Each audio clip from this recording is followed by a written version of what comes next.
the lesson I learned there is that it's very easy to be triumphalistic.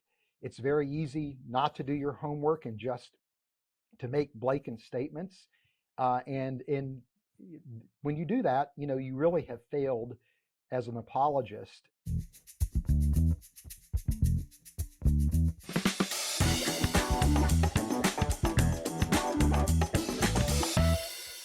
Hey friends, Abdu Murray with another installment of Coulda, Shoulda, Woulda, which is a series of short video segments where I, along with another speaker who speaks on apologetics and evangelism topics, come together and share with you times when we, either from the stage or in one-on-one conversations, something we wrote or whatever it was, reflect and think about a time when we coulda, shoulda, or woulda done it differently. The point of this, as you've heard me say numerous times now, is that all of us, whether we have a lot of letters after our name, or we speak professionally, or we're just in the trenches in the everyday conversations of life, we all need to reflect on times when we coulda, shoulda, or woulda done it differently. Because just because you're a professional speaker or a professional writer doesn't exempt you from making mistakes. But the point is, we learn from those mistakes. So, joining me on this particular installment of Coulda Shoulda was my good friend, Dr. Fazal Rana. He goes by Fuzz, and so you'll hear me say that about him a couple of times during the course of the episode. Dr. Rana is a biochemist. He is the president of Reasons to Believe, a organization composed of mostly scientists and a philosopher, Ken Samples, who some of you also should read stuff by and hear from, where they talk about issues of the matters of the Christian faith from a scientific perspective. They have a testable creation model, and they basically make the case convincingly, I think, that the book of nature, that the way God has revealed himself in nature and the way God has revealed himself in scripture are actually quite compatible and fit together nicely hand in glove. So Dr. Rana has written numerous books. Fit for a Purpose is a particular one that I think you should all get a look at. I've read a lot of his books, and they're all really great books, especially if you want to bone up on your science and faith conversation. So, welcome to the episode, Fuzz. It's great to have you. Yeah, Abdu, thanks for having me. It's always a lot of fun hanging out with you and looking forward to talking about my failures as a Christian apologist. Yeah, yeah. What's funny is that the number of people who have been excited to actually be on this and say, I can't wait to tell them all the stories I have. And almost everyone says, I have quite a few. Yeah. So they'll be. So share with us one. But Yeah. I think it'll be encouraging to know that someone who has, I say this oftentimes, someone like you, you've forgotten more about science than I'm ever going to learn. But you have these encounters sometimes, and whether it's scientific in nature or something else, where we don't always get it right. So Yeah. share with us a time when you coulda, shoulda, or woulda done something differently. Yeah. And before I tell you my story, just real quick, probably the greatest regrets I have when it comes to the coulda, woulda, shoulda are the times where I didn't say anything at all, where somebody made a statement and there was this opening for me to share my faith or to offer a Christian perspective on things. And I thought, I'm just too busy, or, I don't, this guy doesn't know me well. And what they may have a really negative opinion of me after this interaction. And so, for those kinds of fears or the lack of convenience, I didn't say anything. And so, it's better to say something, even if it's not the best, than to say nothing at all. So, anyway, just a word of encouragement. God will give you more chances, but I always lament those opportunities when I didn't say anything. Well, let me just pause for a moment there because you're the first one to say that on these interviews. And I got to say, that is critical, folks. Just I'm same thing, Fuzz. There's plenty of times when I don't necessarily regret that I said something. It's like going to the gym. No one ever goes to the gym and says, "Boy, I wish I wouldn't have gone." They usually say, "Boy, I wish I would have gone. Why did I blow it today?" And this is kind of the same thing. I mean, and I think a lot of folks can relate to this. It's a time they're like, "Boy, I botched that. Either I got scared, or I thought, yeah, this will make the relationship weird, or who knows what." So this is important. I'm so glad you shared that specific admonishment to us to make sure that we give it a shot. Give it a shot. Yes. Yeah. Yeah. Because God can use our failures, but if we don't even fail, God, there's nothing God can work with. So Yeah. Right. Yeah. Yeah. Yeah. Well, share with us a story when Sure. he did work with your failures. Yeah. Well, it was a few years ago where I became very interested in the argument from beauty, the argument for God's existence from beauty. And I Mm, wrote a series of blog articles talking about some new discoveries about the mathematical elegance of biochemical systems, a couple about just the awesome nature of biological systems, awe-inspiring aspects of it. And I thought, let me anchor these insights into a rigorous argument for God's existence. So it was the argument from beauty.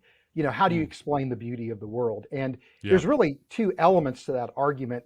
One of the elements is not only is the universe beautiful, but why is it that we as human beings can experience the beauty of the world? This is called our aesthetic sense. So not only do we have the capability of experiencing beauty, but we are compelled to create beauty ourselves. And so two explanations: either it's the outworking of evolutionary processes, or we're made in God's image. And I made the blanket statement that there's no way evolution could explain how our aesthetic sense could evolve. And I posted the links to these articles on social media, Facebook and Twitter. And for a stretch, there was this particular skeptic who was kind of an atheist troll that every time I would post something, he would have some kind of snide comment to make, usually not very complimentary. He was a bit of a gadfly. And so he commented that, you just hand waved and said evolution can't explain the origin of our aesthetic sense. But here's a list of all these articles published in the scientific literature where people are proposing evolutionary models for why is it that we appreciate beauty as human beings. Hmm. And I realized I had not done my homework. I just Hmm. posted this claim without actually doing my homework. And at that point, of course, this is all now public, on social Yeah. media. And so, and it was, very, this guy was really getting under my skin. He was Yeah. quite irritating. And Hmm. and so there were two choices. One would be to try to justify what I had done, and the other choice was to say, you actually are making a valid point. And I ended up choosing that latter approach. I thanked him. It went against everything, in my being, but I thanked him for actually raising that objection. I agreed with him that, what, I didn't do my homework. Part of the reason I write blogs is to float these ideas out there to see how people respond. And I appreciate your feedback. Then I asked him, show me a list of a handful of articles that you think present the most compelling evolutionary explanation for the origin of our aesthetic sense. And I went off and I read through the articles and ended up writing a blog article motivated by that encounter, where I detail these are the different evolutionary models. There's three broad categories. And lo and behold, that literature indicates very clearly that evolutionary biologists don't have an explanation for the origin of our aesthetic sense. But I was able to show people that I actually had done my homework. So, and when I wrote that blog and posted it on to social media, I made sure that I sent him the link, and again thanked him for for raising that objection. And so the lesson I learned there is that it's very easy to be triumphalistic. It's very easy not to do your homework and just to make blatant statements. And when you do that, you really have failed as an apologist. And so, I learned a lesson then that when I write blog articles now, I make an effort to at least represent, some of the main objections to the argument I'm making, and then engage those. Yeah. Yeah, that's so critical. I think that one, first of all, I think is just the the humility it takes to actually overcome the natural inclination to be defensive and say, yeah, but hold on a second, and go on and explain it. Or you could say, this is an opportunity for me to. Look. I'm just going to say this. I suppose I look at that and say to myself, if I were a skeptic and I saw that happen, that actually might have as much or more credibility or build upon the credibility of things you later say to say, you know what? This is a guy who acknowledged something and doesn't come off as a talking head know it all. And whether I agree with his conclusions or not, I'm at least going to listen to them because clearly he's thoughtful enough to engage in criticism, to engage with criticism, I should say, and make a corrective on that basis. It turns out things are, obviously the case can still be made, but a more robust case is made. But you also short up this credibility with people because they're like, you know what? When I say something, he's actually listening. I think that's so important. I can tell you that convicts me too, because there's been times when I may have been guilty of overstatement or blanket statement, and then either wish I could have gone back or called on it later and said, you probably overstated the case there, or blanketly said something that you need to justify. So that's a tremendous encouragement, folks. Look, we're all guilty of this. We're human beings, and it happens to us. But if I get anything, and I get a lot of things out of Fuzz's story, I think an important one is go fix it. Go deal with it. Acknowledge it. Just because someone is even maybe a troll-like in their critiques doesn't mean you should blow them off, because something valuable came out of that. So I really appreciate that story, Fuzz. That's really, really helpful. Thank you so much. Yeah. Well, Yeah. I mean, ultimately, the goal of our interactions is to really have a genuine conversation with people. And, it's very easy when you do apologetics, to get into the mindset that I have to win, I have to be right, versus can I have actually an ongoing conversation with somebody with a different worldview, with the hope that maybe through those conversations, I can help persuade them to at least be open to the gospel. Yeah. One other thing that occurs to me in the couple of minutes we have remaining is that if you could just speak to this really quickly, because you did speak to it in sharing the story, but I think a lot of the reason why some people might be paralyzed into that fear of not saying anything, how we started off the conversation, is because they might feel I might say something wrong, or I might say something that I'll get called out on, and I'll either be embarrassed or I'll lose all credibility.